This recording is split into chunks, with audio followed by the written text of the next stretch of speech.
as well, and I thank you for your continued time and attention to this great endeavor that we've been involved in. I'm excited today that we have some excellent guests that are joining us today for our presentations. We have Professor Frank Baumgartner from UNC. Sir, thank you for joining us today. My former police chief down from Fayetteville, Harold Medlock, is certainly great to see you, Chief. And, I was an agent in Fayetteville in the 90s, and I grew up in Cumberland County as well. And so it's great to see you here. And then a colleague and long-term professional that I've been associated with and glad to have his insights, Timothy Parker, who is now runs our Criminal Justice Analysis Center for the Governor's Crime Commission. One of the things that we always wanted to do is, as far as being informed and bringing information to each other to bring forth some strong recommendations on this task force, is to continually be educated and bring our various perspectives to any of the meetings that we have. And this is a great opportunity for us today concerning traffic stops and investigations. So I'm looking forward to that. I do recognize, I see Associate Justice Earls and Attorney General Josh Stein. And so I will yield and see if they have any advice or purpose or direction for our working group. Justice Earls? Yes, thank you, Secretary Hooks. And I don't have anything specific, just want to thank all of the working group members for all your time and hard work, and thank our presenters today. We just really appreciate it. Ditto. Thanks, everybody. Thank you both. Thank you for your great leadership in this ongoing endeavor. And so with that, we're diving right into our agenda with traffic stop investigations and enforcement. And so I am going to turn it over to our substantive staff lead, Jeff Welty. And I don't know if he's going to present some bios. Many of you already know our speakers, but I just want to turn it over to Jeff to get us started. And we will be attentive listeners, and we can just kind of work through this engagement session / masterclass throughout this afternoon. Thank you, Secretary Hooks. And yes, we've got three fantastic experts with us today. They're all cognizant that the idea is to share some expertise, but then also leave time for questions, comments, and discussion. So we're going to go with Professor Baumgartner first, and I'll just say by way of brief introduction, he is the Richard J. Richardson Distinguished Professor of Political Science at UNC Chapel Hill. He's written widely on a number of public policy issues, but most recently has focused on criminal justice issues, including the death penalty. But he may be best known for his work with regard to traffic stops. He spent years analyzing North Carolina's traffic stop data, as well as that in other states. And his most recent book, Suspect Citizens: What 20 Million Traffic Stops Tell Us About Policing and Race, won the Best Book Award from the Law and Courts section of the American Political Science Association. So again, a wealth of expertise. And Professor Baumgartner, with that, I'll turn it over to you. Okay, thanks so much, Jeff, and thanks to all the distinguished hosts in this fantastic group. I'm pleased to be with you. I'm not sure if I should share my slides, Jeff, or if you've distributed them to this group, or how we should go. We did distribute them ahead of the meeting, but you're more than welcome to share them. I think that might help people follow along if it's easy for you to do that. Okay, let me get that set up.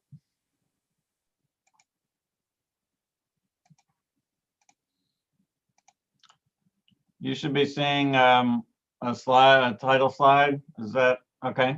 All right, so I'm going to go very quickly. I know Jeff has already distributed this, and so let me just explain very quickly what I've done. I've provided you about 20 slides or so.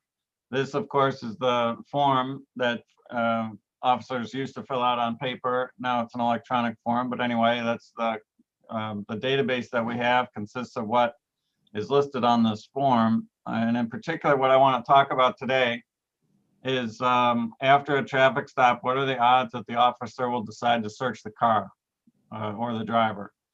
I think that is the most telling indicator that the officer views the driver as a potential criminal suspect, that the person may be carrying contraband or a gun or be involved in some kind of criminal activity. And since the 1960s and 70s, police have increasingly found that there is a legal justification to conduct a traffic stop, since virtually every driver is breaking some law one way or another. They're either driving too fast or else they're obstructing traffic. So between those two, the officer has the legal justification to pull over anyone he or she wants.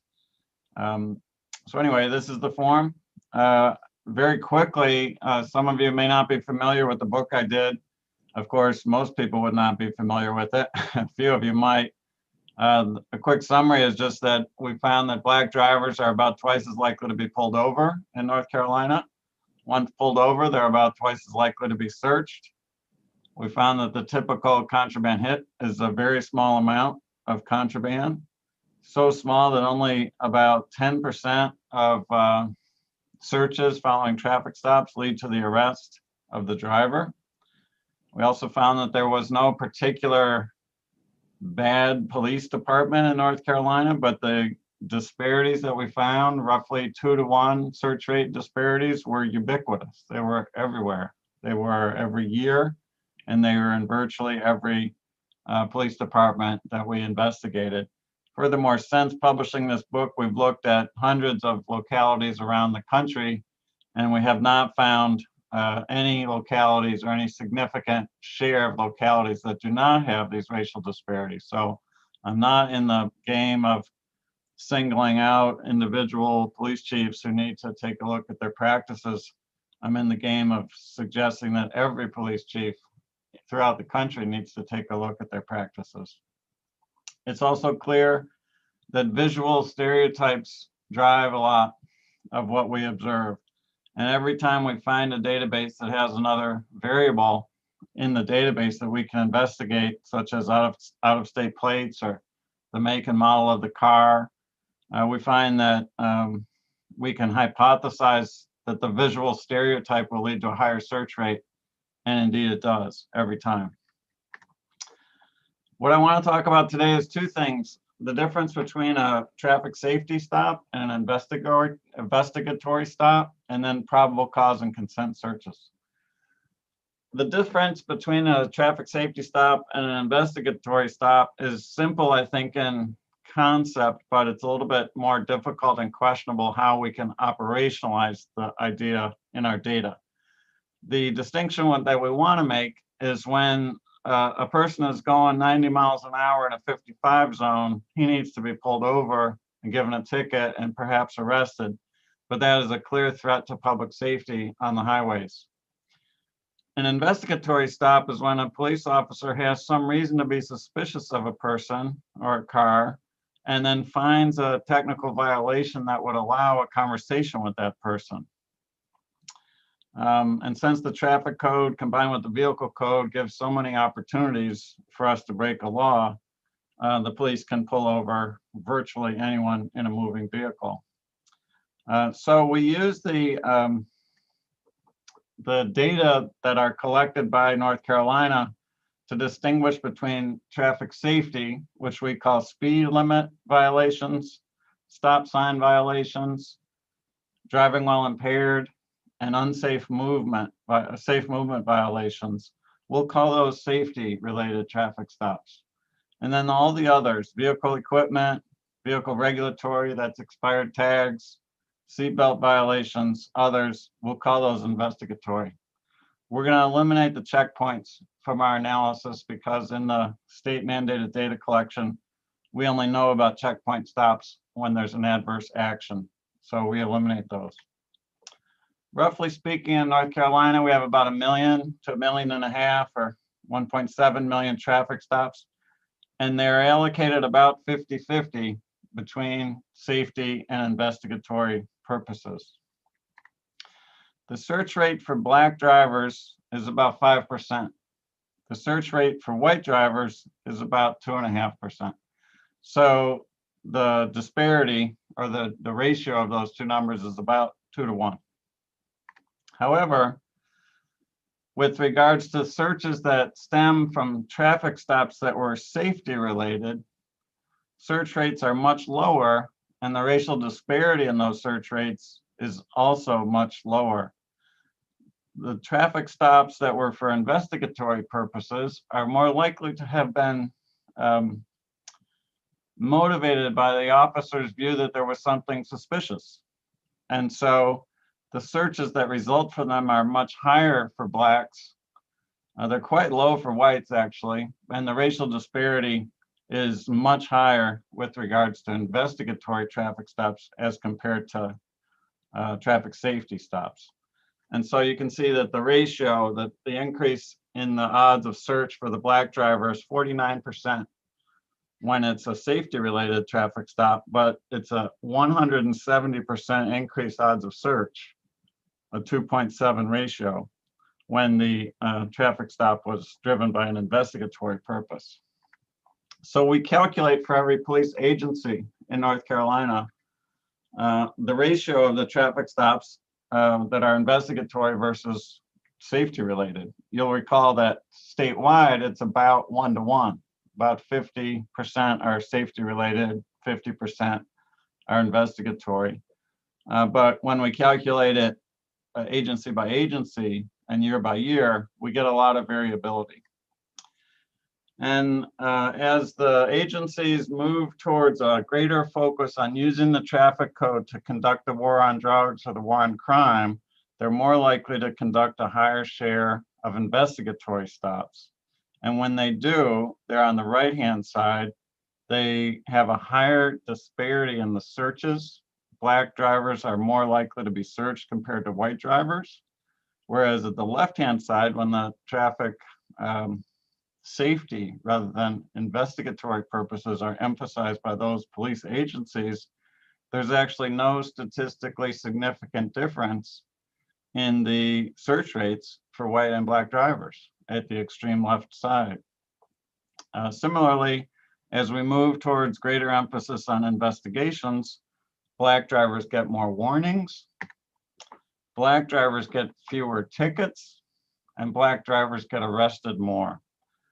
So why would this be? We can talk about why this would be. I think that we can say that since the 1970s, police departments throughout the country have found that there are so many technical violations of the vehicle code and the traffic code that they can investigate whomever they want with a short side of the road conversation after a traffic stop. And it's just too tempting. Police officers have the legal authority to do it, and so they use that authority. When they do, we see higher rates of racial disparities. Next thing I want to talk about briefly is the difference between in the data between consent and probable cause searches. What we found is a dramatic drop in the search rate, especially consent searches in North Carolina over the last 10 years, but some evidence of backtracking and some substitution effect that appears to be happening among black male drivers, where police officers seem to be increasing the share of probable cause searches. So since 2002, search rates have declined quite dramatically from about 4% in the first couple of years in the data series to 2.5% to 3%. So pretty significant decline in search rates. And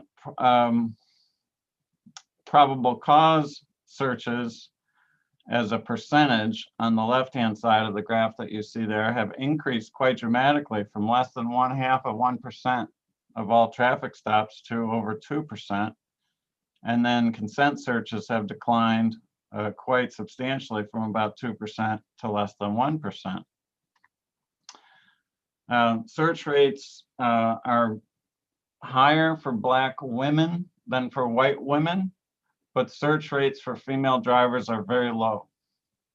Only about 1%, between 1 and 2%. There's a racial difference among female drivers, but not much. Whereas among men, search rates are much higher, and the racial difference is much more extensive. This is simply the racial difference. It's very little among female drivers, and about 2 or 3 to 1 racial difference among male drivers over time. That's quite consistent over time. The main thing I wanted to show you, though, is that among male drivers, white male drivers had a very low rate of consent search, and it got even lower. It's gone down by about half. Black male drivers had a pretty high rate of consent search, about 4%, and it's gone down quite substantially to less than half, less than 2%. But the probable cause searches apparently have substituted, and they've gone so high so that the black male drivers have a 5% odds of being subjected to a probable cause search. And there has been a slight increase in probable cause searching among white male drivers, but not anywhere close to what we see with the black males. And then the last thing that I want to mention about the data is just that using the traffic code to do the war on drugs is a needle in the haystack kind of proposition. It's not very mathematically efficient. So the way we looked at that was we said, okay, well, let's look at all the probable cause or the consent searches. And then let's look at how many times is there a contraband hit. And then also in that group, let's see how many times after the contraband was found did the officer arrest the driver. So we have a combination of a consent search plus the finding of contraband plus the arrest. It turns out that arrest is not the most common outcome, even when there's contraband found. And the reason is that the amounts of contraband typically found are very, very low. So it's important not to just call it a contraband hit when there's some kind of contraband, but we can use whether or not the officer decides to arrest the person as a good indicator of more serious contraband. Anyway, for consent searches, only about 8% of them, sometimes fewer, 4 or 5% lead to arrest. And probable cause searches, only about 20 to 25%, and it used to be closer to 15% lead to arrest. You can also see that the white drivers, these are males only here, white drivers are slightly more likely to be arrested than black drivers. That suggests that black drivers are more likely to be searched fruitlessly. That is, they're subjected to the suspicion indicated by this decision to search, but they're found not to have any contraband or not enough contraband to merit arrest. So those, I think, are quite troubling, but also if you inverse the numbers here, we say that, say, 5% of consent searches lead to arrest. That means that 95% of consent searches do not lead to arrest. So we see what our chief, Blue in Chapel Hill, calls the question is whether the juice is worth the squeeze. That is to say, are you interdicting the transport of serious drugs or weapons through the community, or are you simply alienating a young man without getting any public safety benefit for that alienation? And I think that that's really what we want to think about. The US Supreme Court has ruled consistently that this is all okay, and that people should be willing to undergo a rare and momentary inconvenience for the sake of public safety. And I could tell you that as a middle-class, middle-aged, white male college professor, I rarely get pulled over. And I haven't been pulled over actually for the last 25 years, as far as I can remember. But Philando Castile in Minnesota was pulled over 47 times. So what's the difference between him and me? Maybe I'm a safer driver. Maybe I drive in different communities than he did, but I think it's obvious that our identity would have something to do with that. And so one of the things that I think would just be an interesting challenge to police departments is to question what has become a standard practice in police departments, and that is that it's okay to conduct very, very large numbers of fruitless searches. That is that it's okay to have a strategy that's really a numbers game, and using the traffic code to fight the war on drugs really has always been understood to be a numbers game. And the numbers game works very well if we don't pay any attention to the fruitless searches. if we consider those to be trivial, as the Supreme Court has done, then there's no cost. And this system might be working okay, because it will eventually generate some contraband hits of a certain size. But I think we also know that people are alienated from the police, and the very, very large numbers of fruitless searches might be a reason for that. So I'll stop right there and look forward to your questions.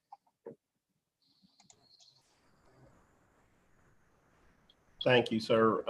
Certainly appreciate the information and your presence here today. I would like to just go ahead and open it up to our task force members for any questions that you would like to ask of Dr. Baumgartner. And let me add, I'm happy to stay on as well if we want to go through the other speakers, so make sure we get time, and I can stay on to the end. Sounds good. That may be productive, Jeff. And Tim, do you want to take the pause in between them, or do you want to go ahead and hit with Mr. Parker on some current research data, and then maybe, because they're not exactly the same, but they kind of well fit together. That's right. And I think all three of our experts are willing to stay and be part of that larger conversation. So if it's suitable with you, Secretary Hooks, we could just move on to Mr. Parker. I'm good, Mr. Parker, if you're ready to go now, and we'll just hold the questions in abeyance, and you and Professor Baumgartner can probably double team some of those as well. And Absolutely. I wouldn't want to miss a chance to introduce you, Mr. Parker. So if I could sing your praises just for a moment. Mr. Parker is the director of North Carolina's Criminal Justice Analysis Center, which is part of the Governor's Crime Commission. He spent a career working with criminal justice data, including 20 years at the SBI, where he managed the uniform crime reporting. He's been involved in North Carolina's traffic stop data collection since the beginning. So he has tremendous historical wealth of knowledge as well as his current work. And he recently issued a report that we emailed out to everyone with the materials for this meeting, analyzing some of the traffic stop data that North Carolina has collected over the years. So that's with that, Mr. Parker, if you would take it away. Thank you, Jeff. I hope everyone can hear me okay. I always forget to unmute sometimes, and I talk to myself. Again, my name is Tim Parker. I am with the Governor's Crime Commission, as Jeff said, with the Criminal Justice Analysis Center. Quick history, if you don't mind. Jeff had asked that I kind of give a history of the traffic stop program, where it is, data collection methods, and kind of what we're doing now. The Criminal Justice Analysis Center, the Governor's Crime Commission, is part of a national network of analysis centers. Up until 2.5 years ago, every state had an analysis center. They're coordinated through the Justice Research and Statistics Association. And as I said, up until about 2 years ago, every state but Texas and North Carolina had one. And Secretary Hooks, in his infinite wisdom, I want to praise him a little bit, reestablished the Analysis Center here in North Carolina. And since then, we have hired 4 people, including myself. And again, our goal is to develop research standards, data analysis for criminal justice systems in North Carolina, and coordinate that at a national level.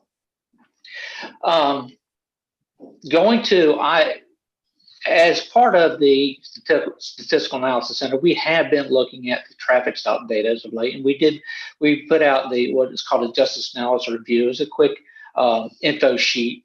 And what we kind of did is, the only thing, and let me just say this, Professor Baumgartner did it right, and he is the expert in the data analysis, and the level of detail he's given this data is incredible. What we've done, and part of the mission of the Analysis Center, is to kind of take this data, and what our goal is to make it more accessible, to take this data and, well, let me say this. We're in the process now of working with the SBI, who is the collector of the data, to bring in that data, create dashboards. So a lot of the data that you just saw from Professor Baumgartner will be available on almost real-time basis. So we want to start developing some of the metrics for this data that you can see and make policy decisions with. It's important. When we released our latest justice analysis review, our analysis pretty much mirrors. Nothing's changed, Dr. Baumgartner. One of the major difference that we did is we looked at traffic stops by race as a rate, so as a percentage of the population, using a driving population instead of the population as a whole. But again, it still mirrors the fact that a Black person is twice as likely to be stopped in North Carolina and twice as likely to be searched. And I think it's important to know that, I don't know if Professor Baumgartner touched on this, but in our analysis, we've also found that although they're twice as likely to be searched, the instances where they find any contraband are the exact same as every other racial group. So they're being stopped twice as much, but they're not finding anything more in that demographic. What I kind of wanted to talk about, if you'll indulge me for a minute, is kind of the program of this data. The traffic stop program was started in the late 1990s. In 2000, it was expanded. The initial intent was for us to collect data on just the race of the driver. At the time, we didn't have any idea how many people were even stopped in North Carolina. There was no mechanism for us to even count the number of traffic stops. Couldn't use citations because people are stopped and let go.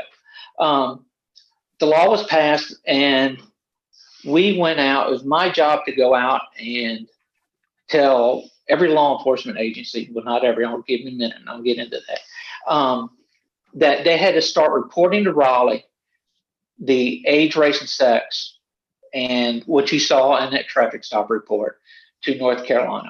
When the law was passed, I believe the SBI received $240,000 to collect these data. We use that to hire a traffic stop manager and develop the infrastructure. As fiscal research and the representatives asked us, how do we go about collecting this? How do we go about developing a statewide collection mechanism? We gave them different scenarios. We gave them Cadillac scenario. We gave them Volkswagen scenario. We gave them, I don't want to offend anybody about what you drive. And we gave them all these different scenarios, and we ended up with a bicycle scenario. The way this data is collected, that form you saw, every time a stop is made, and about 1 million stops a year, every time a stop is made, an officer fills out that form. Now most of them do it on an MDT, a mobile data terminal in their car. But in the beginning, most of them filled out a pad of paper and they filled out that form. There was very little training. There are about 20-some thousand officers in North Carolina. So very little training for these 20,000 officers. So we went out, we created this where you filled out a form. I'm an officer, I stop somebody, I fill out my form, I put it in a box in the seat next to me. I go back to the office, it's put in another box, and somebody has to enter that into a web portal. Essentially, you redo the form, send it out through the website. In North Carolina, the law is right now that all state agencies have to report traffic stops. All sheriff's offices have to report traffic stops. All agencies over 10,000. And then all agencies that have 5 officers per 1,000. So annually, people have to report, then they don't have to report. As a data collection model, it's very cumbersome. So currently, the way it stands in North Carolina, Charlotte, who said there's no way we can enter 15,000 stops through this web portal. So the SBI worked with them to create an FTP, file transfer protocol, to send that data to the SBI. They developed it because the state didn't have the resources. So they did it And what happens now, they bulk upload. There's no business rules. A person goes in and looks at the file and sees as it's populated, then it's processed. And I'm sorry to get too technical, but I kind of feel it's important for us to know the process of how this works. In a police department, there's a records management system, the software that runs through the department. A couple records management systems asked us for that protocol to FTP, so the agency didn't have to put in that form into the website. So it was given to a couple software vendors. So some agencies in North Carolina are able to put the data in electronically, then send it through this FTP. Again, there are no business rules associated with. They can be completely, you can have that, yes, a search was conducted, but nothing else was in the data. So that covers half of the participants in the program. The largest software vendor in the state does not use that, Southern Software, because the state does not have the resources to set them up to start. They probably sell to close to 175 agencies in North Carolina. So to get that data from those people to the SBI, just don't have the resources to do it at the state, based on the fact that we built this program 20 years ago. So you still have a lot of police departments out there who fill out that form by hand, give it to somebody, enter that form in one by one into a website. Now, doing that, I think the compliance for last year, for those agencies who I told you had a report, was about 86%. I think 76% of the 100 sheriffs reported. Part of that is it's cumbersome, and we don't have, again, the technical ability to collect that data. So just to wrap it up, where we are right now, you're dealing with a system. While the number's good, let me tell you, I've dealt with a lot of data, and if you look at an unemployment rate based on a survey of a couple thousand people, and people take that as a really good number, and it is, the data that you see with traffic stops is almost a universe of data. So it's exceptional data. But it could be made better, and it could be made more comprehensive. So that's all I'm going to say. I hope that was helpful, at least a little bit. Thank you, sir. That certainly presents the challenges that are out there for the data collection. And again, hats off to Dr. Baumgartner for being able to put that into such a analytical format and to be able to write so eloquently and present on that as well. So what I think now is a good opportunity, hearing both from Dr. Baumgartner and from Mr. Parker, to open up questions concerning what you have heard today. And so I would invite our task members to ask any questions or provide any brief commentary that you would like on the topic that we've discussed so far. And then we'll come back with Chief Medlock after this segment. Yeah, this is Angelica, and this question is for Mr. Baumgartner. That data was startling, but certainly not surprising. And my question to you is, I don't know, and I might catch you off guard, but I'm sure I probably am not, because I'm sure you probably have thought a lot about this in terms of like policy recommendations, if you had any in light of what you presented on? Well, I think that Chief Medlock is probably going to talk about some I tried to emphasize the investigatory versus safety idea.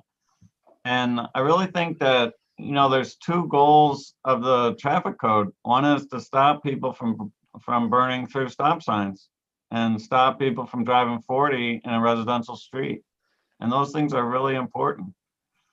But the other is that it's so tempting because anyone in a moving car is violating some kind of law. So it's not like a pedestrian on a sidewalk. A police officer has the legal justification to investigate those people briefly.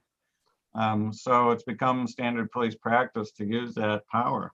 And I think Chief Medlock will talk a little bit about that. So that's one, it's reorient our budgets, our allocation of officers to keeping the road safe. And don't use the traffic code as an excuse to investigate people. Now, I'm not opposed to investigating people if it's going to lead to a significant improvement in public safety. The police do have the legal authority to do so. And if it were working, I would say, all, you know, that's wonderful. But it was understood at the beginning that it was a kind of needle in the haystack proposition. And I think that my data really should bring home the idea that it's very mathematically far-fetched to think that we're gonna bring in 3 kilos of cocaine by some guy driving to high school in an old car. That's just not how we should be interdicting drug couriers. It's not mathematically going to work out very well. Now, occasionally we will find a drug courier, or occasionally we will find, and I'm sure the police officers and police leaders here can cite cases where we did find somebody was transporting a cache of weapons, and it was wonderful to be able to take that off the street. But when we look at the rate or the allocation of resources, and is it really an effective police strategy, I think the answer might be less obvious or less positive. The other is written consent forms. Have people sign their signature to a form that indicates their right not to consent to a consent search. Those reforms, I think, were beginning to spread throughout the state, but it kind of stalled in the wake of body cameras. And body cameras were used as an alternative reform. And I think that written consent forms are very effective. They essentially stop consent searches because the form, for example, in Durham says, I hereby consent to the form and also here's the password to my iPhone. So nobody signs this form. And if the police have probable cause, they don't need consent. And as we saw in the data, consent searches don't yield contraband that followed by arrest, except for about 5 to 10% of the time. So it's probably not worth, or it may not be worth. I can't really use my judgment, but I just want to throw this out there to all the people in law enforcement. Is it worth the alienation and the lack of, and the decline in community trust for what we're getting in terms of community safety? And I think that question really hasn't been posed very effectively so far. And I'd like to pose the question. Hey, this is Tim Parker again. I think it's important to know that what you're looking at is statewide data. This data is made up of 3 pretty distinct areas of law enforcement: local law enforcement, sheriffs, and state. They all stop people at different rates and for different reasons. So when you talk about a solution, there may not be one solution that fits everything. You may need a bespoke solution. Absolutely. Yeah. And the Highway Patrol conducts a vast majority of safety related stops, mostly speeding, and they have a very, very low search rate. And county sheriffs are elected officials, so they have a very low search rate. And urban police departments and municipal police departments have a much higher search rate, and I think a higher rate of using investigatory traffic stops in urban areas. So you're absolutely right. Those are pretty significant differences. Thank you, gentlemen. Any other? Yes, go ahead, Chief. Good afternoon, everyone, and thank you for the presentation information. A couple of questions. and comments. First of all, the discussion around the searches resulting in arrest. I assume that means a custodial arrest. I wonder if there's any research around stops that were resolved with a citation or other method of charging, because that obviously indicates a violation of law and a move from a law enforcement agency to reduce custodial arrest in lieu of citation, which is a much lower level of interaction and so on. Also, I wonder if there's any research around the lower level of arrest and the person maybe not being charged, however, becoming a cooperative witness and assisting law enforcement move to a higher level of dealer, user, et cetera, which is where we get to those 3 kilos, as was the example. So that's one question. The term investigative stops in law enforcement is defined differently, or at least used differently. Seatbelt violations, equipment violations, and so on are violations of law that are safe, and in many people's minds, they are safety stops, and no more so than the Governor's Highway Safety Program, which provides grants specifically to law enforcement to conduct seatbelt enforcement, and do a lot of metrics and data around that because of the cost to society for injuries in wrecks and deaths and so on. Equipment violations, not as much, depending on what the violation itself is, headlight versus bald tires in the rain, that kind of thing. But investigatory stop generally is there is not a traffic violation. A motorist is being stopped due to a criminal investigation for another reason. So it's defined a little differently, which means how it's reported on a traffic stop may be interpreted differently. And then finally, I would ask what the metric is around determining the 2 times greater likelihood to be stopped. So I think, Mr. Parker, you said something about that's based on drivers, not population. And I'm wondering how we get to that number so we can actually conduct a validated analysis with real numbers other than what most people do, which is already determined to be inappropriate, which is using census data. Okay, Well, I'm sorry, Professor, please go. Well, I was just gonna say, to the first of the 3 questions, I probably have the most response to the second, but to the first question, I'm limited to what's in that form. So whether it's a consent, or whether it's an arrest is the final action, or a citation, we do have the data, we can look at that, but certainly we can't look at the follow-up, as you mentioned. Those are good points, but we don't have the data for that. And also, these SBI data do not link to the Administrative Office of the Courts data in any way, shape, or form. So we're kind of in an island here, and we're doing as much as we can possibly do with this form. You're absolutely right about the investigation stop purpose.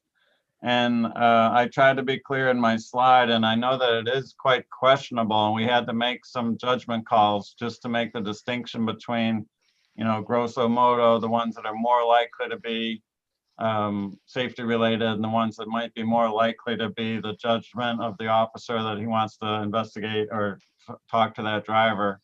And I think the proof is in the outcome that the search rate disparities are so much higher in what I called investigatory stops, which is a cluster of 5 different stop purposes, including what's legally called an investigation stop. But you're right to make that distinction. And then on the last point about the benchmark, we call this the benchmark problem. I looked at it in several ways. One is the number of traffic stops of Black and white drivers in the year 2010. Compared to the number of Black and white people who live in North Carolina. And then also we looked city by city for all the municipal police departments. We compared all of the share of the traffic stops to the share of the local community. And we found that on average, whites were a higher share of the community than of the traffic stops, and Blacks were a lower share of the community and a higher share of the traffic stops across 350 municipalities. So it's a problem. It's unclear what is the proper benchmark to compare the traffic stops. That's why I put most of my emphasis on once the stop is initiated, what's the odds that the driver will be searched? Mhm. But Mr. Parker, maybe you want to follow up with that. Well, sir, Chief, what we did is we received data from the state demographer for the state receives the decennial census, and the state demographer projects population annually. So we use that racial, and then we created a rate. So we looked at, just like you would do a crime rate, number of murders per 100,000. We created a rate per 100,000 and compared those rates. We took our methodology and we had it vetted through the JRSA, had it peer reviewed, and other states are taking up the same model of creating the stop rate. Okay, thank you.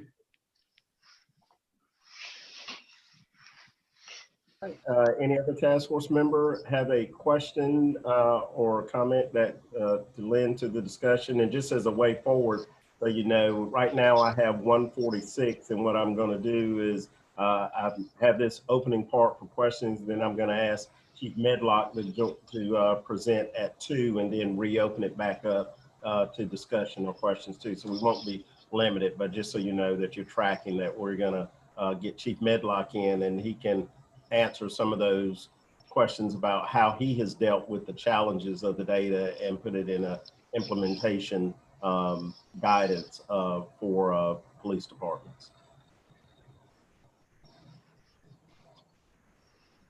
Good evening, everybody. This is Kerwin Pittman. First, I want to thank our 3 presenters. Even though I haven't heard from Chief Medlock as of yet, I'm pretty sure he got great information.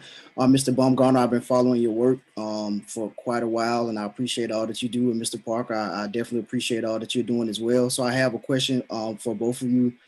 So for Mr. Parker, and I apologize because my computer kicked me off when you was giving your presentation. So the data that's collected and submitted, I think it was to the SBI. Somebody was saying my computer kicked off. I wanted to specifically know, is this data, like, what is done with this data? Is it looked at for accountability measure, or is it just a point of collecting the data?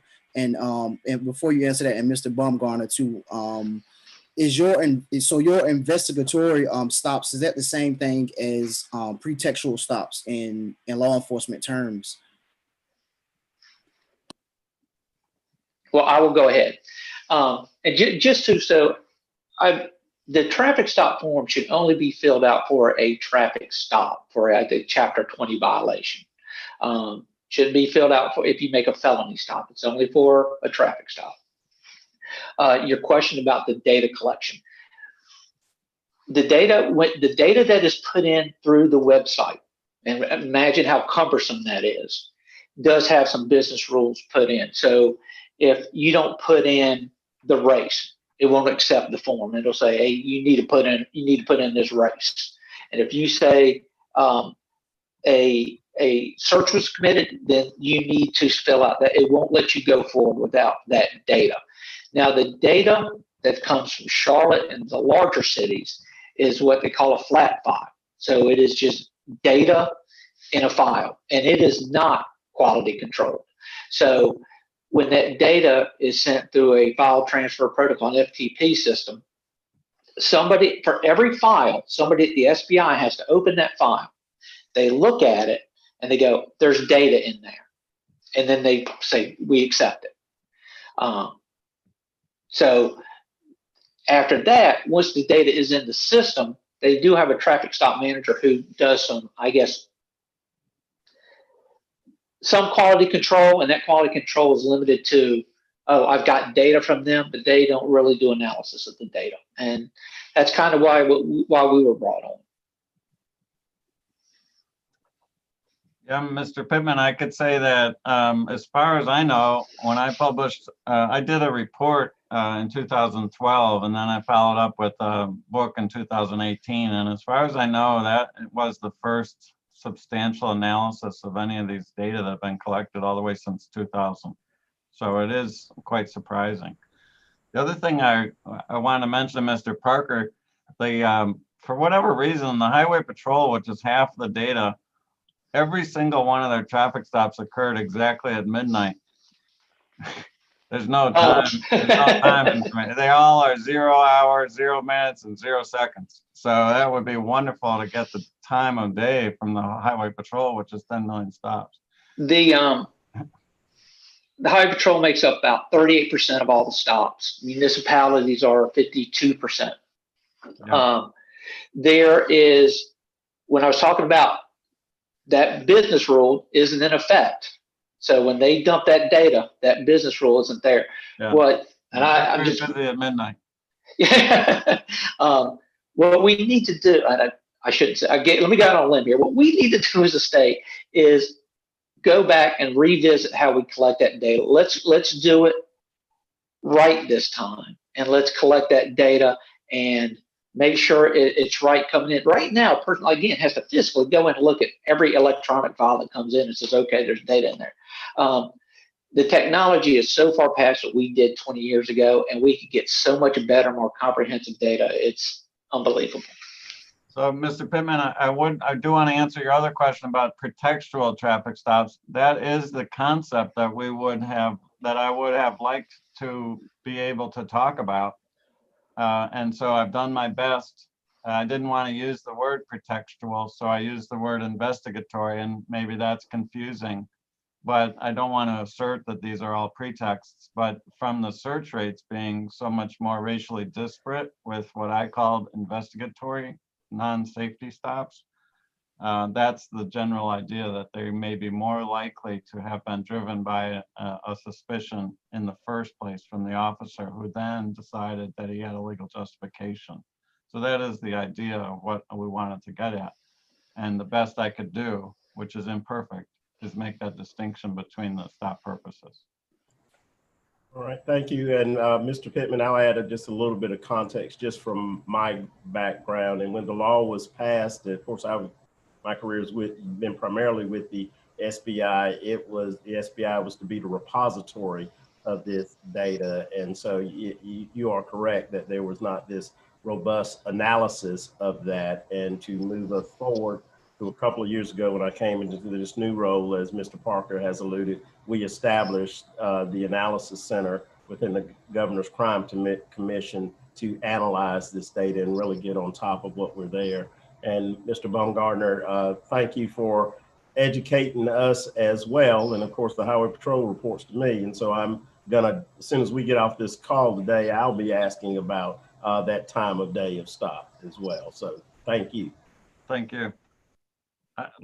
Could I just add that I think that there is a gold mine in this data. I know it's complicated, but we know the identifying number for every officer in the state. And we can easily aggregate the data, and I've done it. We can aggregate the data to see the mix of stops and searches and contraband hits and arrests for each officer. Now, many officers have too few observations to really analyze the data. But there's a few state troopers that have over 10,000 traffic stops. And we can see the rate at which they stop and search Black, white, Hispanic drivers. And some of them are a little bit out of the norms. And so I think that this traffic stop data set does allow a police supervisor to do some interesting oversight of their officers based on the data that are collected. And if you don't mind, I 100% agree.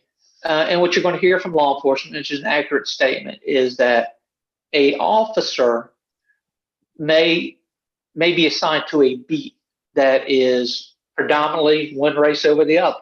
So to do that kind of analysis, you have to be very cognizant that you do it locally with somebody with local knowledge. A lot of times, and let me say, like this rate that we talk about, that's kind of like the win-loss record. Carolina lost this many, won this many. It's a great indicator, but there's, like Professor Baumgartner said, there's so much more rich data underneath that, 3 percentage points in the paint kind of thing, that we could really start looking at. And we hope to, again, the goal of our section is to start getting that data available and putting it out on a website in dashboard format, so it's available for everybody for quick analysis. All right, we have about 5 minutes before we get the Chief Medlock in. Still have time for task force members to ask a question, or either one of our esteemed chairs if they want to get in and ask a question. Secretary Hicks, if I may, I really do want to follow up on what Mr. Parker just said about making the data publicly available. And I'm just curious how that relates to the open data policing website that does, I think, at least attempt to do that. And so I'm just curious, like how what you're talking about doing relates to that website that already exists. So even right now, you can go out to the SBI's website and you can look at any agency that reports, and you can see that, and I'm just picking Wilmington. Wilmington made this many initial stops by this race, reason for stop. That data is available. What we would like to do is do more of a dashboard where you can go in there and select an agency and you can drill down and dissect that traffic stop data on the fly. So I think I understand what you're talking about. And I guess I'm asking if you're familiar with the open data policing website. No. That's separate from the SBI? No. Okay. It draws from the same database, and they have done a lot of that work to try to make something similar to a dashboard. I'm hoping that this task force will come up with some much more complete data availability dashboard so that we can take deep dives into the criminal justice system more broadly, beyond only traffic stops, including the traffic stops data, but also, you know, other types of police activity or court activities. Thank you. Thank you, Mr. Thank you. We have just a couple of minutes. I'd like to invite any of our task force members to ask a question at this time.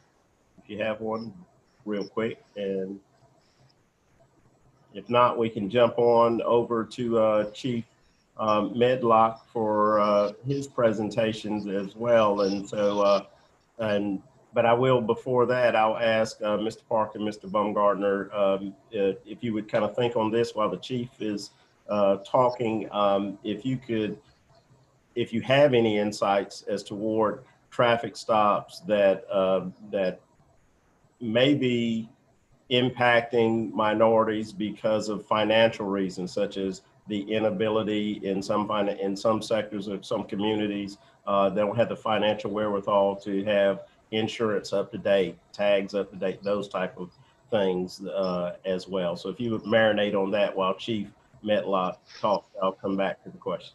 Chief, I will turn it over to you. And Jeff, do you want to give a bio introduction for the chief? Sure, I'd be happy to. It sounds like a lot of folks already know Chief Medlock, but Harold Medlock is the retired chief of police in Fayetteville, North Carolina.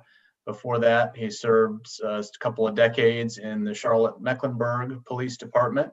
He's a graduate of the FBI's National Academy, and he served on the Governor's Crime Commission and the North Carolina Criminal Justice Education and Training Standards Commission, among a number of other state boards and commissions. Perhaps most relevant for this group, and I think what he'll talk about today, is his experience as the Fayetteville chief and changing some of the traffic enforcement work that was done there and what effect that had on the community. So looking forward to hearing a bit about that myself. And Chief Medlock, if you would take it away. Thanks, Jeff, and Secretary Hooks and members of the task force. It's so good to be with you today. I really appreciate the opportunity. It's also great to see a couple of old friends, but there's none older than Sheriff Clemens for my friendship. He and I go back, I think, to 1996 and Salemburg, when we were some of the state's first community policing instructors. So Sheriff, it's good to see you, and Chief Letney as well. We have a great history together, but thanks again for allowing me to be with you.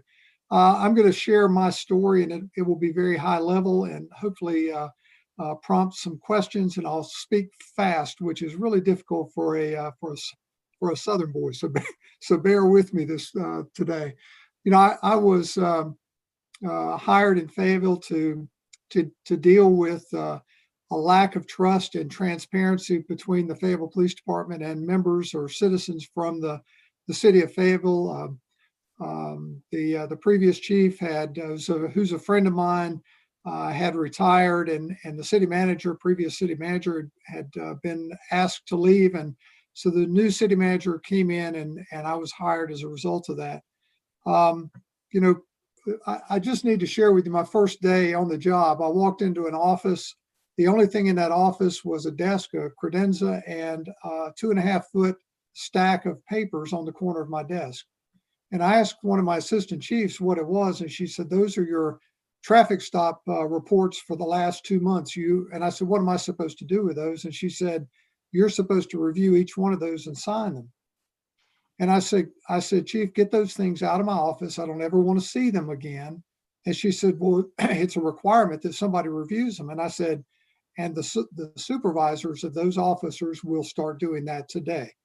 And so we began a new philosophy, a new thought that I wouldn't know if a traffic stop with an officer was good, bad, or indifferent, but certainly his or her supervisors would. So we began to make changes on that right away.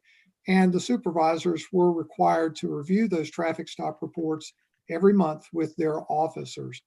You know, I heard from the community in the first 90 days over and over again that Black drivers, African-American drivers were stopped much more disproportionately than white drivers, and that typically it did not involve a moving violation, but it involved an equipment violation. So Secretary Hooks, that figures into my story. What we found as we started to do the reviews, there were some officers that the community had specifically identified as problem officers, that they were targeting certain people, focused on a certain race and a certain age group. And the department denied that for a long time. As we started to review those traffic stop reports on a much more direct approach from the supervisors and the officers, we actually identified a couple of officers that the community had identified. So they knew better than we did that those officers were conducting traffic stops simply to try to search cars. As a result of that, we started to conduct a couple of internal investigations, and very shortly in 2013, those officers were helped to find other employment, not in law enforcement.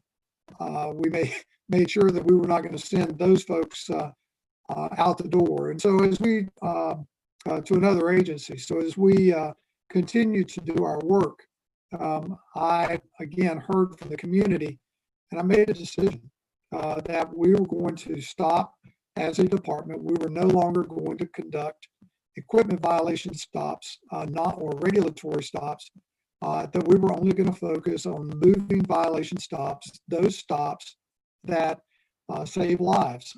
We, as you probably know, in Fable, we have Fort Bragg there, a number, thousands of true American heroes that have been in harm's way in Afghanistan and Iraq and the Middle East, who had been in combat and survived combat, but they came back with a complex that they would never die.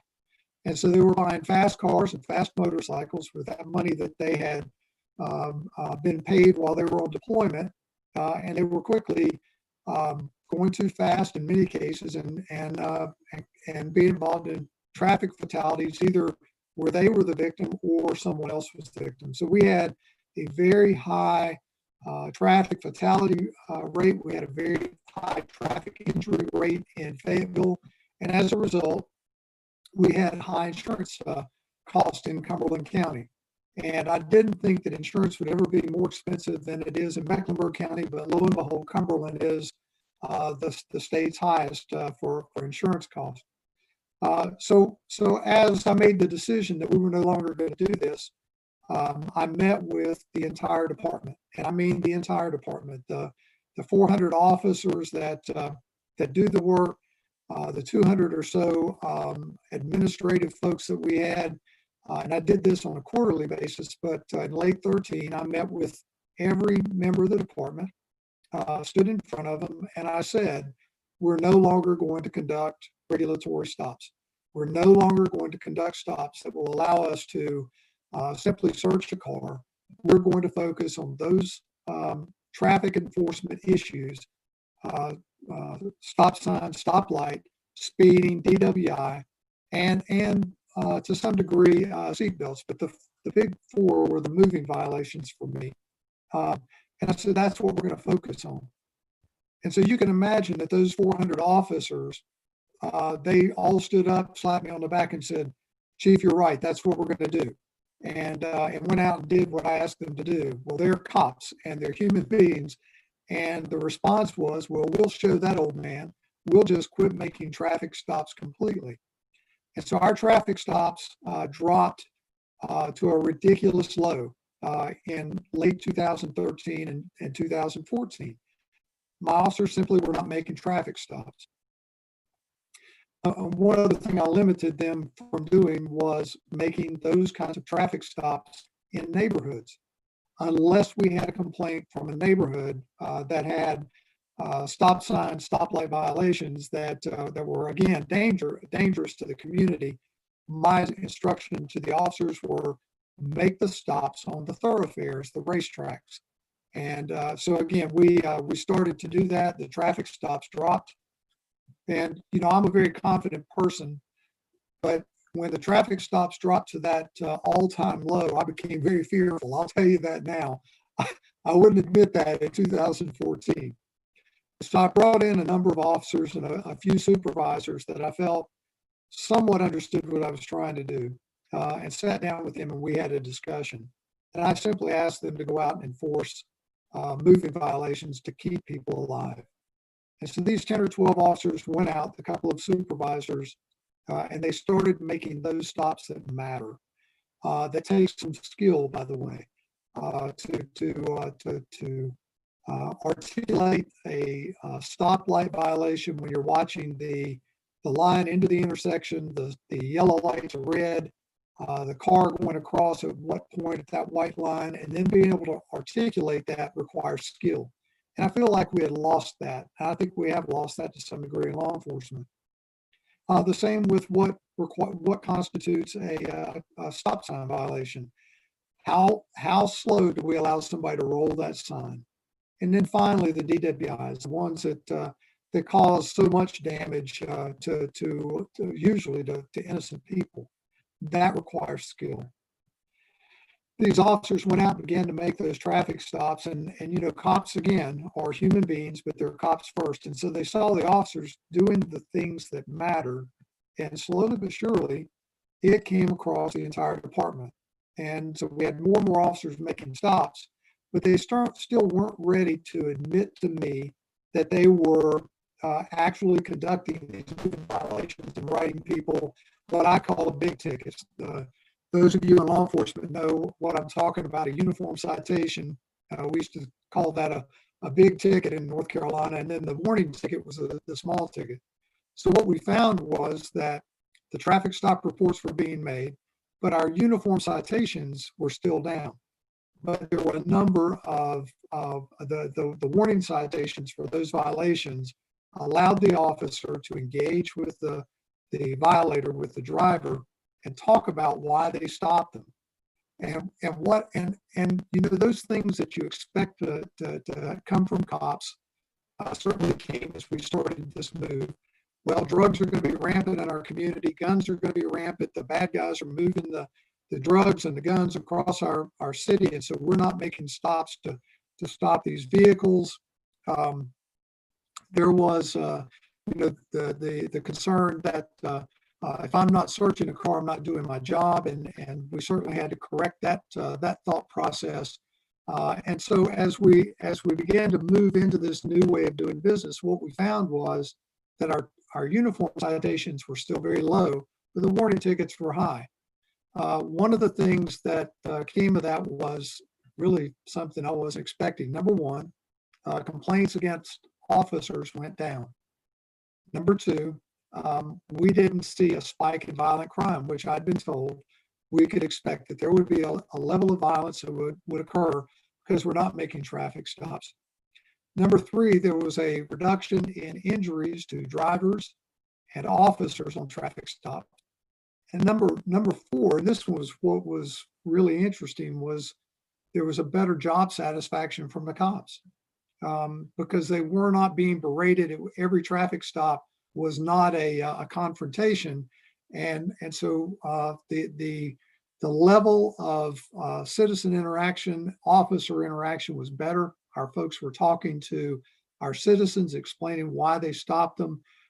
In many cases, there were drivers who certainly admitted that they had done wrong, but as the officers had that traffic stop and they talked through the violation, the officer made the decision not to write the big ticket. I didn't care. What I was concerned about was really reducing the harm of speeders, stop sign, stoplight violators, and driving while impaired folks in our city. And it really started to work. So the disparities started to not get there completely, but certainly we started to see, as Dr. Baumgartner could see, we started to see a change in the disparity that became not where it should have been for our racial breakup of the city, but it was improving. And again, we had much fewer complaints, and we had citizens that were thanking our officers for stopping them.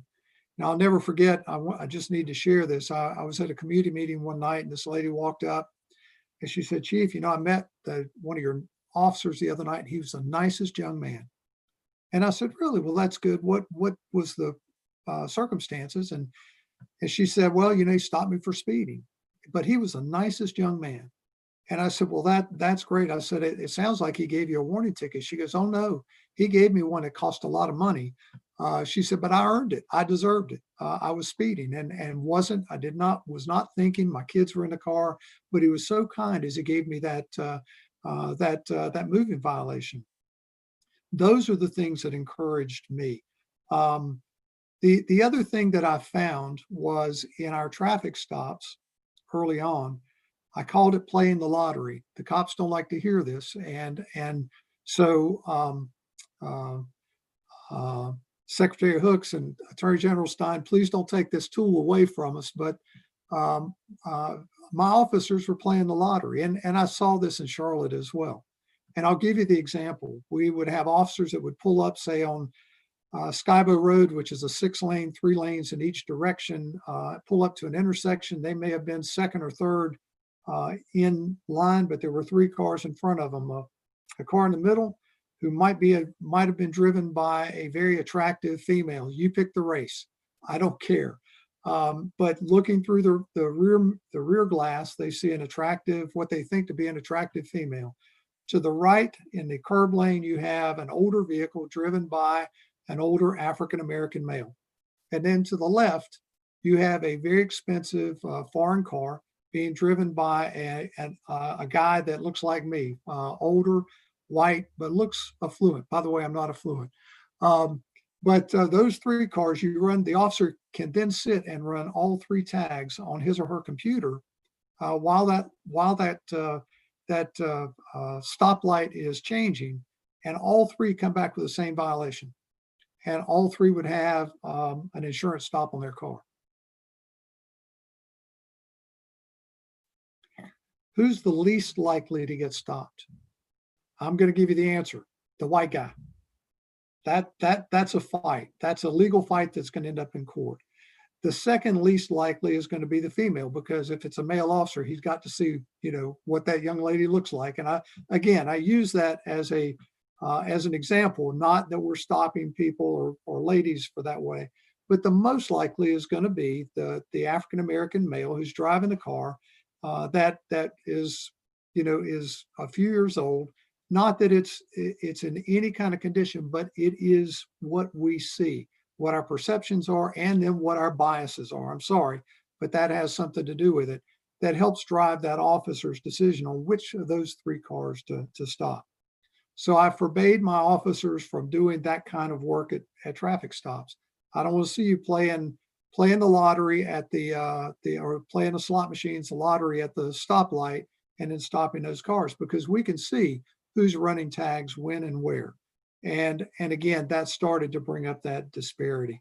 And then finally, I called it piling on. I had no problem if somebody was speeding, a stop sign violation, when we made that stop and there was an equipment violation or a registration or an insurance violation, that's your call. But make the stop based on a moving violation for traffic enforcement, not traffic stops. And then finally, I just want to share this story with you if I could.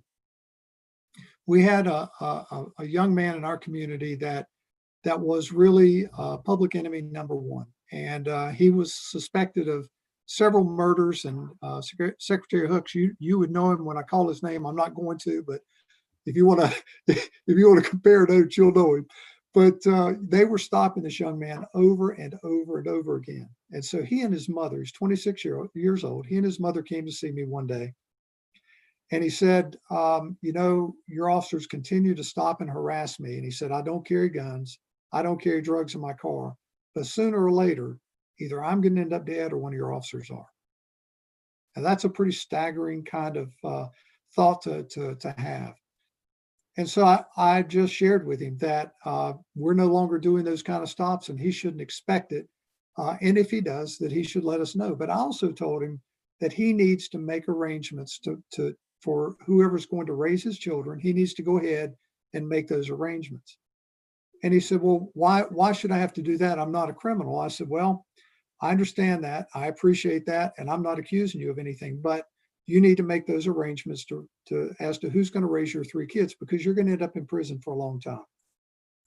And he said, Chief, I'm a legitimate businessman. I don't do that kind of thing. And I said, okay. I knew that we had called in the FBI to do a federal investigation on this man. And an hour after he left my office, they had him on videotape holding a gun, dealing massive quantities of drugs at his car wash. And he will not be released from federal prison while I'm alive. That's how long he's gone. The point of the story is this. If we know someone is dealing drugs or dealing guns or other criminal activity in our city, do the criminal investigation. If we have to make a traffic stop based on that criminal investigation, that's probable cause to make the stop to conduct the criminal investigation. And so we started to conduct those kinds of investigations and really use our skill rather than trying to hit pot luck on making a stop and making the hit. As Dr. Baumgartner told you, our yields on traffic stops was very low. And so it just proved the point. By the way, in the middle of all this, I got a phone call one day from a guy named Frank Baumgartner, and he said, I'm doing this study on traffic stops, and I'd love to come and talk with you about it. And so we sat down. He came from Raleigh to Fayetteville. We sat down and talked, and he showed me what he had, and it truly proved what I knew, but I didn't have the data to support it. After my peers, and Chief Letney knows a lot of these folks, Sheriff Clemens knows a lot of these folks. When it became public that I was working with Frank Baumgartner, I got calls from police chiefs who fussed at me for working with Frank Baumgartner, that I was really colluding with the enemy. And I don't look at Frank Baumgartner as the enemy. I look at him as a friend because he's doing the work that I didn't have the skill, the expertise, or the people to conduct. So we started a new way of doing business. Our relationship with our community did a 180 degree turn. The level of violence involving our officers went way down, and the citizen satisfaction for our department went way up. I'll be happy to answer any questions that you might have now. Thank you, Chief. We appreciate your insights and application of the information and your professionalism as a chief, bringing and also moving toward healing communities. And so I would offer up the floor to anyone who would like to ask the question, not only of the chief, but to our other guests here as well.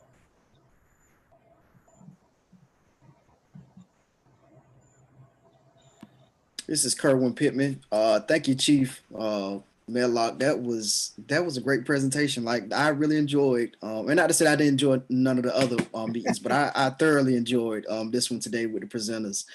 So just one quick question. Can you define regulatory stops meaning for me? Can you give me a little more definition behind that? Yes, sir. Those are the insurance stops, the tag violations, the inspection sticker violations, the NOL, no operator's license violations. And you know, there's a couple of things about that. First, those do save lives, but at the end of the day, it's the driving that the behavior of the driving that we were trying to correct. And we still did cite people for those things after we'd stopped them for bad driving. But you know, I look at it as the guy that or lady that's on the way to work on a second shift or midnight shift job, who might have one of those violations, who is trying to feed his or her family. They're working maybe 2 jobs, and DMV is only open Monday through Friday. And they don't have at that time the computers for DMV. I don't think we're even up to where they are now, but they didn't have time to get to DMV to get their tag renewed or to get their license renewed. And so why are we piling on? Why are we stopping these folks, searching them, number one, and then writing them a ticket for that violation? I just call that piling on. I mean, you know, let's give folks a break. And maybe we do that with that warning ticket that gives them the opportunity to get those violations corrected. And oh, by the way, we don't have to stop that. We don't have to conduct a search for writing that warning ticket.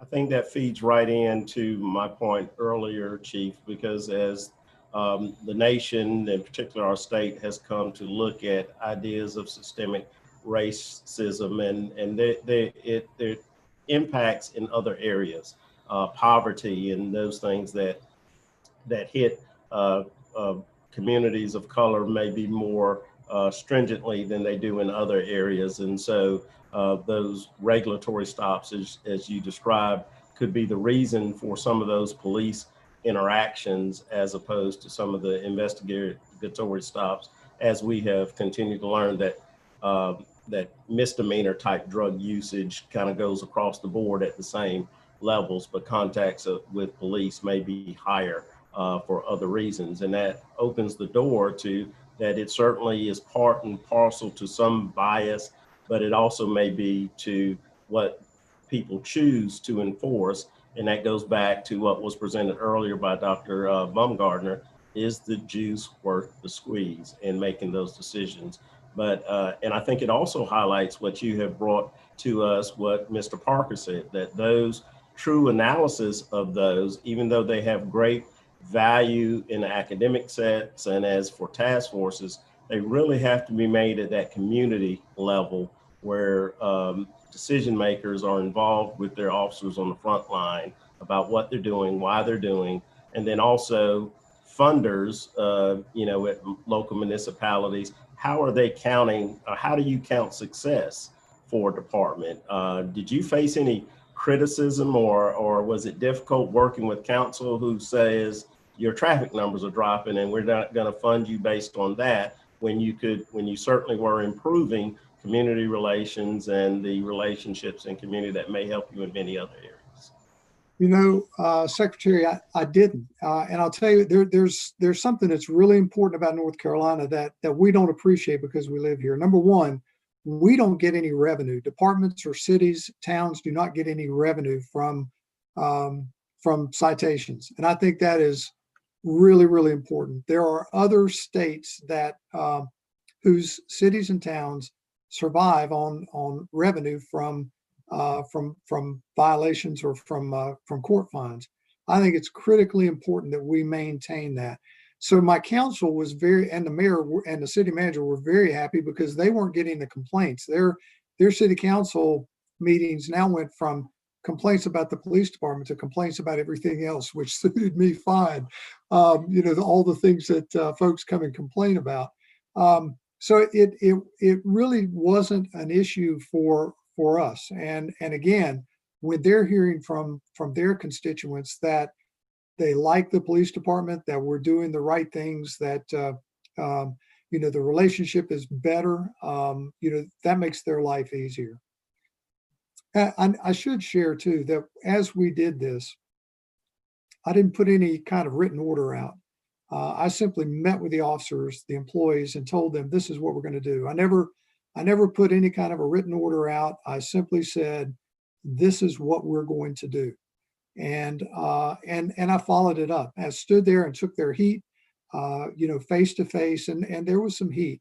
But more importantly, then we met with the community groups. We shared with them what we were going to do.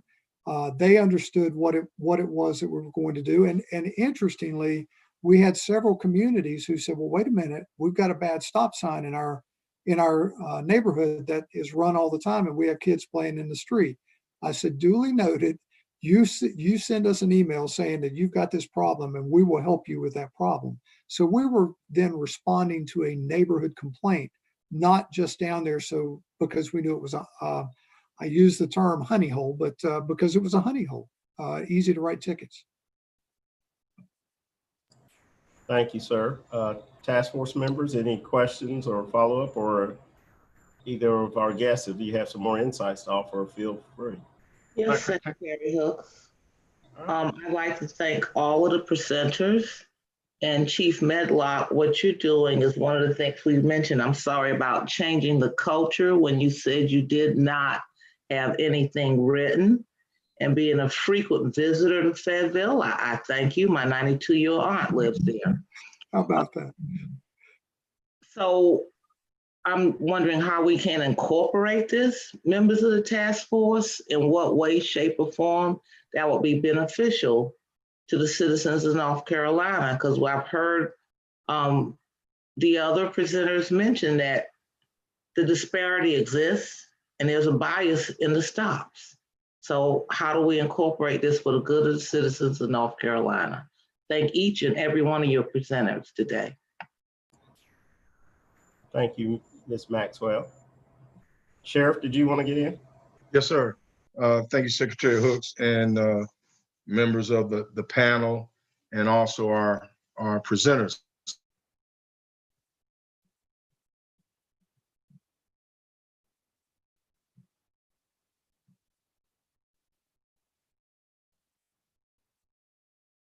Be able to change the culture in law enforcement, to look at some of the things even my great friend and brother Harold Medlock has done. We've been together for a long time, following each other's careers. And I can tell you that when he spoke today, he speaks nothing but the truth, because that's the way that we were taught early on. And the most important piece that we dealt with even back then, as we do today, is the safety and welfare of the community, and trying to foster those better communities. And what we need more are administrators and leaders that recognize those areas where we need to improve, and be strong enough and be brave enough to make those changes, regardless of who says what. And Harold was right when he spoke about working with Mr. Bumgarner.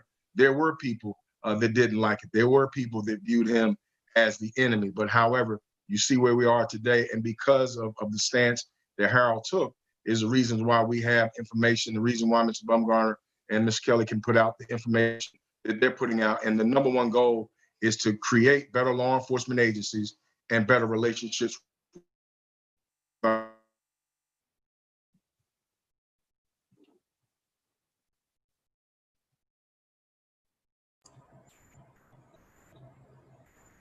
right. I look a little bit younger than he is, and I'm still working. No doubt. Thank you, Sheriff. Mr. Bumgarner? Yeah, I wanted to answer your question, Secretary Hooks, about poverty. And I would have two elements of that. Regulatory traffic stops and vehicle equipment traffic stops, as Chief Medlock mentioned, are statistically associated with people with greater levels of poverty, are more likely not to have those tags renewed, and they're more likely to have a car with some issues, an older car. And that's really one of the reasons why we made this distinction between safety stops and other kinds of stops.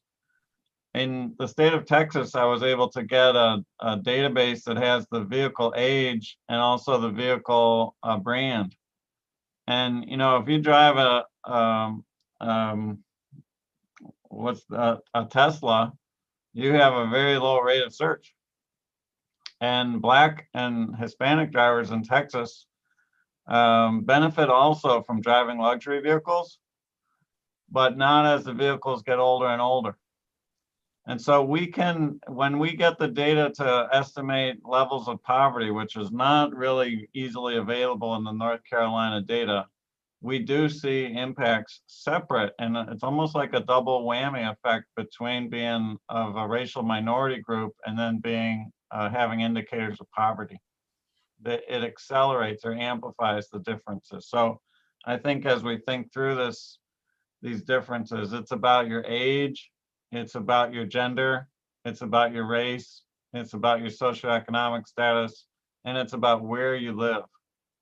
Policing is very highly focused on neighborhood and place, geography. And so all those things come out in the data to the extent that we can look at them.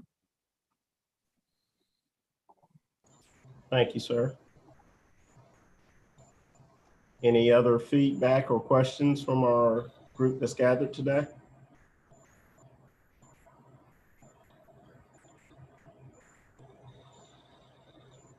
All right, I know we're a little short on members of task force today, but again, I want to try to make one more look or run through any other additional questions or comments of either of our guests or any perspectives that anybody would like to offer.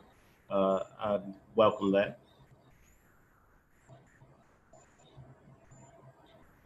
Well, I think that is certainly speaking to the thoroughness and the dynamics of the presentation, not the inattentiveness of any of the task force members, because it has been my experience that everyone has been extremely engaged, and I don't normally presume to speak for everyone, but I think I can feel safe in this regard that this has been outstanding for all of us. It's been educational.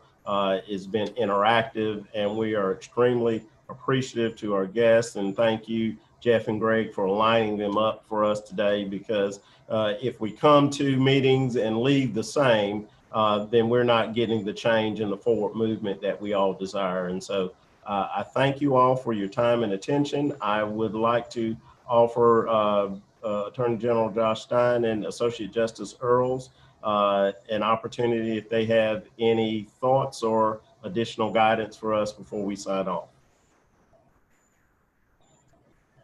Well, I certainly want to add my thanks for to our presenters and to Jeff and Greg for putting this all together for us. I do, since I wanted to leave it to task force members, but I do have a question about something that Professor Baumgartner talked about, and that was the cost of the traffic stops in terms of public trust. And I just wondered if there was, this is probably not at all possible, but I think that if there were any way, is there any way to begin to quantify that? You know, are there ways in which departments spend money trying to encourage public trust, or somewhat, because I think that you've really hit on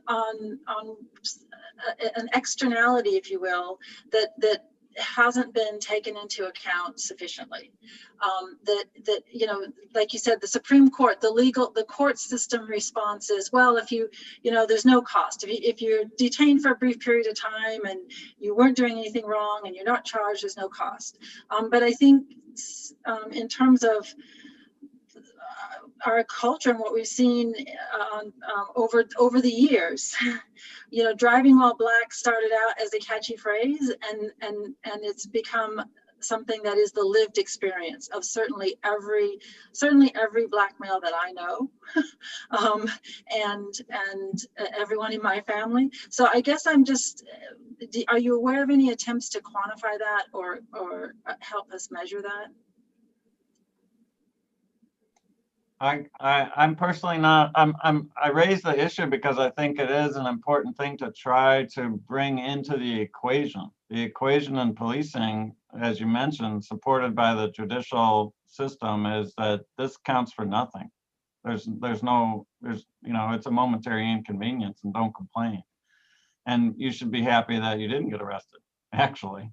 And so it's a good outcome.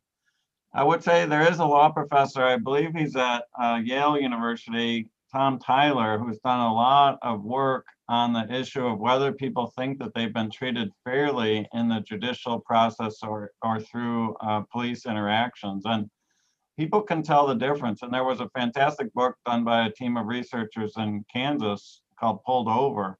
And they interviewed people about their experiences with traffic stops. And the people who were stopped, like the woman in Fayetteville that Chief Medlock mentioned, who know that they, it was unlucky, they got caught speeding, but they understand that they really were speeding and they were pulled over for a good public safety reason. They're not angry. But the ones that get pulled over because, for the third time in the month, the officer realized that their tags were expired, but like Chief mentioned, they can't get to the DMV to replace their tags. They understand that they're being pulled over for a reason that's really associated with their poverty or their income level or the neighborhood where they live. And so people do get angry. So I think we do have a crisis of trust in minority communities. I should also point out that the political dynamic here is that people who look like me or look like Chief Medlock don't experience this. And many people, middle-class white Americans, can't even imagine that this is actually happening. And so one side of the community doesn't even realize it's happening. The other side of the community is subjected to very different kinds of interactions. And so naturally we have this terrible divide in our country, not limited to North Carolina. And so I just think we have to ask ourselves some hard questions. I don't know if we can put an exact number on it, but I do know that it's a number greater than 0. And 0 is the number associated right now with these fruitless searches. Thank you. Yeah. Thank you, ma'am. Attorney General Stein, do you have any questions for our guests while we have them? And then after you, sir, I'm going to turn it back over to Jeff to solicit any substantive recommendations from the group. Thank you, Secretary Hooks. No, just words of real appreciation for everyone's thoughtful comments. Very much thank everybody for their time and insight. Thank you, and I'm glad to have both of you with us here today. And now I will move to the third part of our agenda and have Jeff lead us in that. It is our progress report and plan for upcoming meetings. And as a part of that, I'm going to ask Jeff to solicit some ideas and recommendation that maybe that task force members may have related to this. Sounds good. Yep. So just so that everybody kind of has the big picture in mind, let me just walk through what's going to happen the next couple of weeks with the task force and our recommendations as we move closer to the finish line.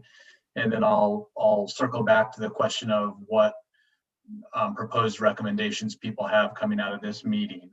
So this is our second of 2 meetings about the topic of investigations.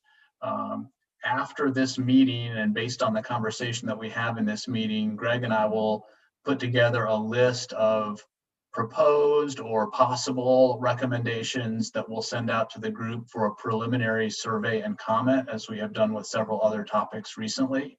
We'll get everybody's feedback on that.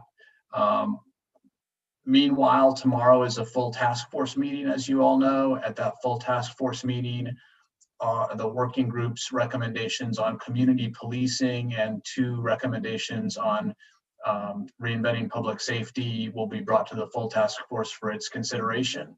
Then we have another working group meeting on Monday, I believe the 9th, which is our last currently scheduled meeting. And we're going to have quite a bit to do at that meeting. We need to take the results of whatever feedback we get on recommendations from investigations and kind of use that to forge some more refined recommendations suitable for our group to vote on. We've also got some other topics there. We need to address still the additional use of force recommendations that we've already done some preliminary voting on, and we need to come back and refine and finalize those. We got 1 outstanding recommendation from the community policing slate that's still kind of under revision. And then we're also, the group has wanted to go back and look again at the school resource officer issue. We have some additional resources on that, and I think some additional discussion that folks want to have. So we've got quite a bit that's going to be on the agenda for that meeting, but I'm confident that we can do it. Once we get through that meeting, we'll put out to the group for the group's vote any final recommendations that we've got on any of those topic areas. Those will actually come to the full task force via a straw poll process and then for final vote on November 18th. And that will possibly conclude at least this phase of the working group's work. There might be more implementation work later, but the goal would be for us to at least hit the finish line on these initial recommendations by November 18th. So I'm happy to answer any questions about that, but unless folks have questions about that process, it would be really helpful if folks would identify potential recommendations in the area of investigations and traffic stops. I've already heard the possible recommendation of requiring written consent before a consent search, the possible recommendation of de-emphasizing regulatory stops, and the possible recommendation of modernizing the data collection process. But I'm happy to hear more, obviously, on those or different ones or whatever. So now's the time to identify things that you all think the group may want to potentially recommend as steps forward.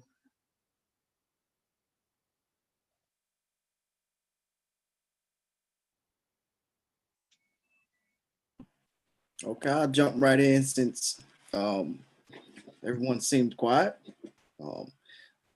So before I get into the recommendations that came to mind in particular, I just wanted to bring to the group, maybe with that last meeting we have, and specifically Jeff, do you think there might be a little too meaty to essentially chew in one meeting, or do you think we may need an additional meeting? Because I don't want to sell none of this short if need be. And so if need be an additional meeting out to break that into two meetings, if that could be possible to swing it, if you think it might be a little too meaty to chew all that in one meeting.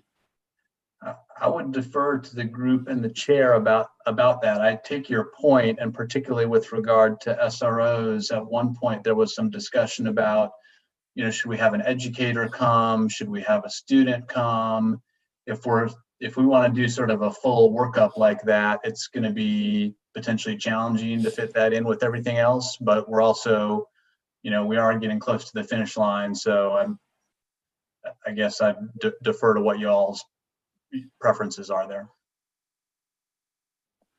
Okay, and so some of the recommendations that came to mind, particular, I think every one of them that you just hit on is in this list, and so excuse me if I restate it, but just to take note, and I'll send this in an additional email follow up to everybody just so we can have it. So with the first recommendation, or one of the recommendations that came to mind, and these are in no particular order, mandatory traffic checkpoints stop data collection. So I heard there was no data collections around checkpoints, and it should definitely be data collection surrounding these checkpoints and different things of that nature. Published online in a searchable fashion, mandatory consent to search forms. And I pretty much like the Durham model, that form they have for their mandatory consent to search form. And so we know with the mandatory consent to search form, what is going to go up is the probable cause. So to combat that, mandatory probable cause data collection. And so we can pretty much weed out for accountability and check and balance purposes, individuals who may be using probable cause methods to search individuals' vehicles, saying that I smell something, in particular when nothing is there. So we'll be able to kind of weed out the bad apples who say they smell something a lot, but never find anything. So mandatory body vehicle cameras, recording at all times. And so I didn't ask this question, and I'm sorry it escaped me, as far as recordings of these incidents, these stops and these searches. So if we could particularly, those who are available and have these body camera footage and recordings at their disposal, it definitely should be used during these stops. So mandatory. Stricter regulations on investigatory pretextual stops.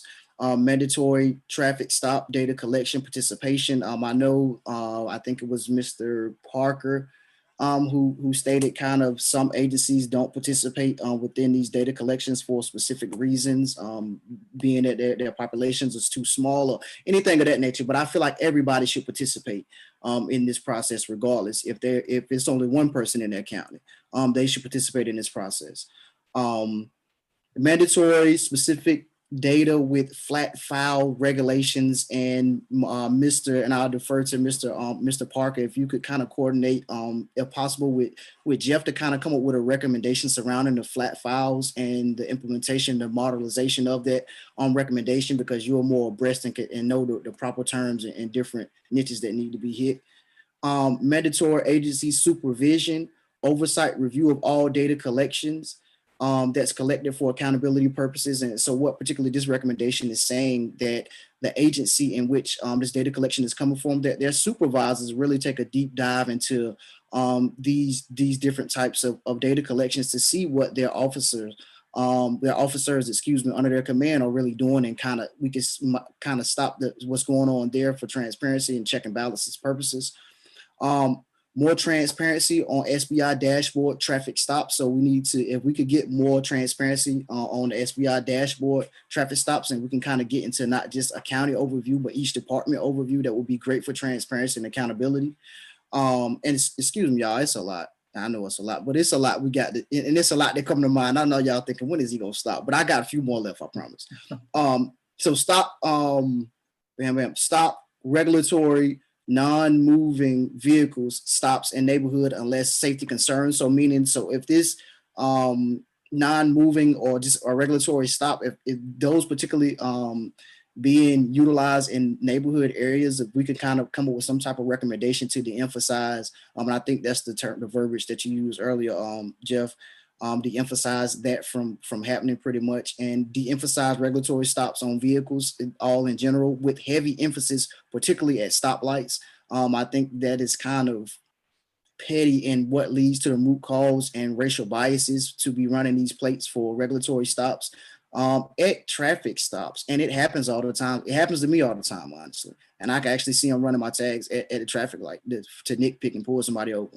And also eliminating financial incentives for citations. So for financial incentives in any department to be linked to citations, it kind of brings a problem for me, because now it incentivizes for individuals to issue citations in order to receive funds. And so that brings up the biases in different areas. So we could kind of look into that and come up with some type of recommendations surrounding eliminating financial incentives for citations for those agencies that receive those citations. And that's all I can come up with from now, but I'm pretty sure there'll be some more in another email. Thank you. Can I just have one little bit of context about what some of the other working groups are up to?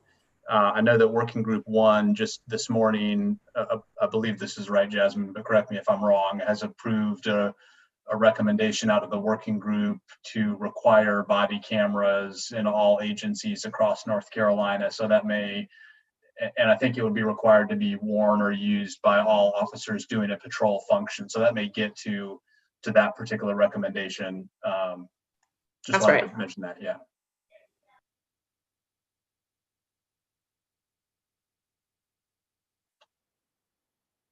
And I had a question, Mr. Pittman, if you don't mind, about the last one that you mentioned. I think I got most of them down, but with regard to the financial incentive, it's my understanding, and I think Chief Medlock mentioned this as well, that because in North Carolina, the proceeds, if you will, of the traffic ticket don't come back to the agency, the local agency, there's not a sort of local financial boost from issuing more citations. Is that what you were talking about, or were you referring to some other aspect of a financial incentive?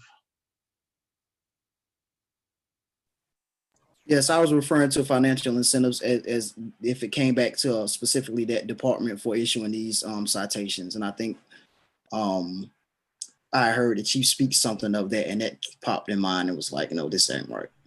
Yeah, I think I can send you some information about that, but I believe that that got a lot of attention in Ferguson, Missouri, in the aftermath of all the things that happened there. But in North Carolina, and I think I could provide you some information on this, our system's set up differently, so those funds don't come back locally. They're captured by the court system and used for various state purposes. So I don't believe that we have that same issue, but I'll send you something on it. And if it doesn't meet your needs or whatever, let me know.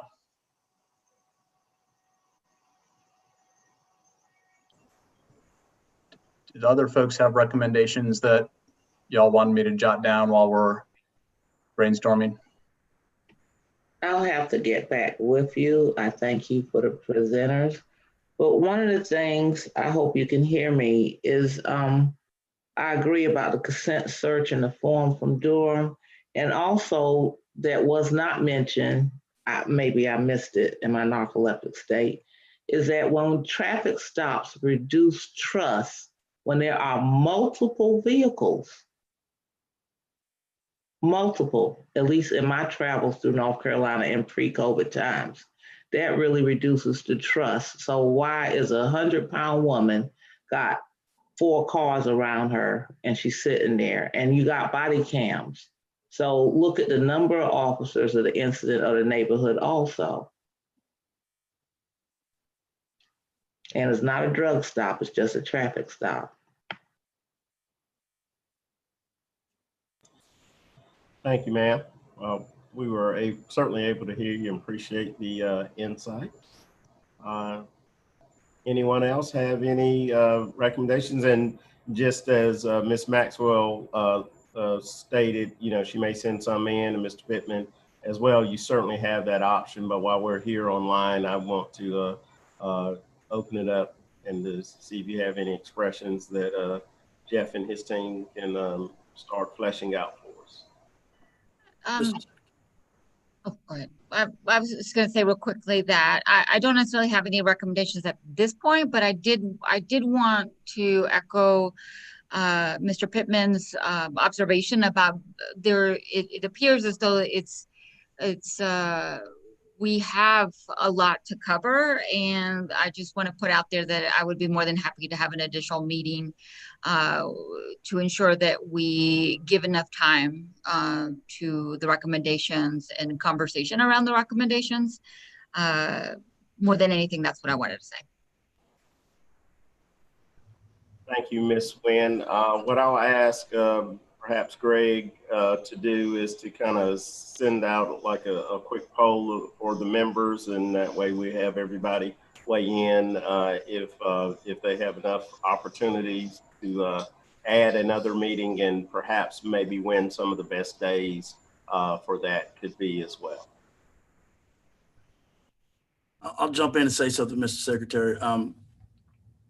As far as traffic stops are concerned, and we spoke about this some in our last meeting, and I brought it up as it related to the traffic stop form. I think out of all the recommendations, and Raleigh, the Raleigh Police Department already has a form that we use, a signed consent form. And one of the things that form does is it educates the person who's been stopped by the officer of their rights to limit the scope of that search, or not even to participate in the search at all. And so when I think about recommendations that have a direct impact, I would encourage the other members of the task force to really consider this recommendation of a mandatory traffic stop form. It's something so simple, so easily implemented, but it will have a huge impact across the state. The other thing I would say, and I don't know how we word this as a recommendation, but when you start talking about traffic stops, one of the main reasons officers conduct traffic stops, and my personal opinion, is that it is a gauge of productivity put on officers by command staff. And a lot of times what you'll hear is, well, you hadn't stopped X amount of cars in X amount of working days. And so the pressure is on them. So there has to be a way to kind of recommend or maybe suggest to command staff level agency heads that maybe we look at a better way of giving kudos to officers, not necessarily counting numbers as it relates to, productivity. And one of the things that I spoke about several weeks ago in one of our meetings was non-enforcement time in communities. And so again, I'd like to circle back to that as we go to talk about recommendations. One is just seems so simple to me, that the mandatory traffic stop consent search form.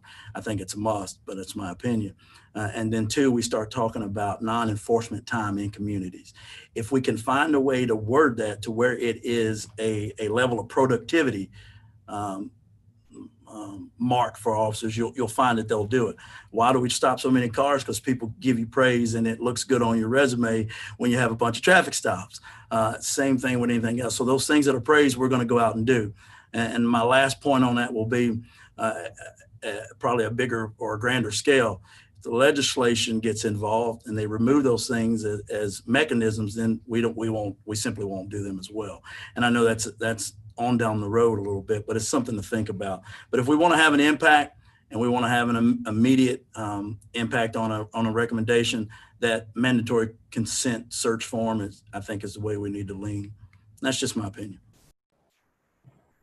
Thank you, sir. We're coming up to the 3 o'clock hour. And so I just want to say thank you all for your time and attention that you give to this ongoing work. It is not lost upon me that it does require a lot of time and a lot of collaboration. And you just truly been outstanding with it.